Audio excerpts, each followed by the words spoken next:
My name is Mike Bortnowski. I'm an EMT Basic from Cherry Hill, New Jersey, and I'll be graduating Texas A&M Fire Academy in the year 2010. And I'm here today to talk about Christmas tree safety. The objectives of talking about Christmas tree safety is just because it is such a problem during the holiday season. It's responsible for at least 16 deaths on average a year just during the holiday season, and over 13 million in property damage per year. So it's a huge amount of money just because a Christmas tree that was too dry caught on fire or fell into the fireplace, or the lights sparked. So there's many different issues that could cause a fire with a Christmas tree. Now I'm about to show you a visual. This is a dry Christmas tree to the right, and this is one that is one that gets water regularly, and the one to the left is one that actually is very dry and then hasn't been watered. So I'm going to show you the difference between the two in the live burn simulation. See, before you could even notice it, before the even Christmas tree light's on fire, it's already spreading to the roof and everything's already engulfed. Well, this one is still struggling to get to the top and find oxygen because water is canceling it out. So while this one's still trying to rise, this one that gets watered regularly, this one on this side that is very dry, the room's already flashing over. It's already hitting the ceiling, and it's already spreading. So you can see the obvious difference. See, this is already smoldering right now. It's still struggling while this is burning like crazy. So you can really see the difference between a watered Christmas tree and a dry Christmas tree. So why do we have Christmas tree safety tips?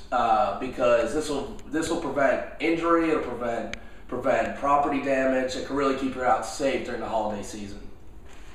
Now I'm going to name 4 Christmas tree safety tips in keeping your Christmas tree watered and safe to have in your house. Picking out a tree. If you have an artificial tree, be sure it's labeled and certified. You do not want to get a tree from a no-name brand. You don't know if it's safe or not. So definitely check and make sure it's labeled and certified by a person that's trustworthy, basically. Placing the tree. Make sure the placement is 30 feet away from any heated source, like a fireplace or a lamp. Everything that could potentially cause a burning hazard, keep it at least 30 feet away. And you have to cut at least one half of the trunk off of the tree, so the water can easily get to the stem and into the tree. And make sure it's not blocking an exit. Make sure that if it does catch on fire, you don't have to move the tree to get outside.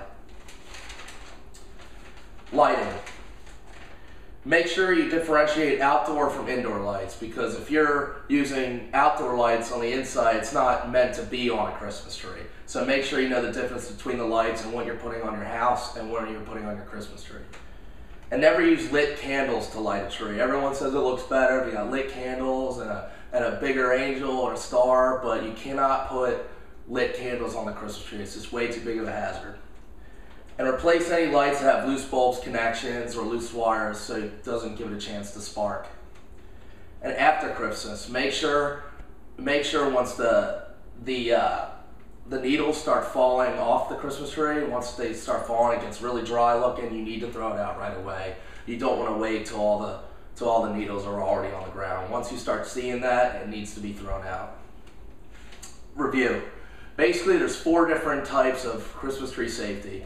Where you get it, where you store it, make sure it's not in front of an exit, and make sure the lights are put on properly, and do not use lit candles, and make sure it's watered properly. If you have any questions, contact me at michael.bortnowski@buck.blinn.edu.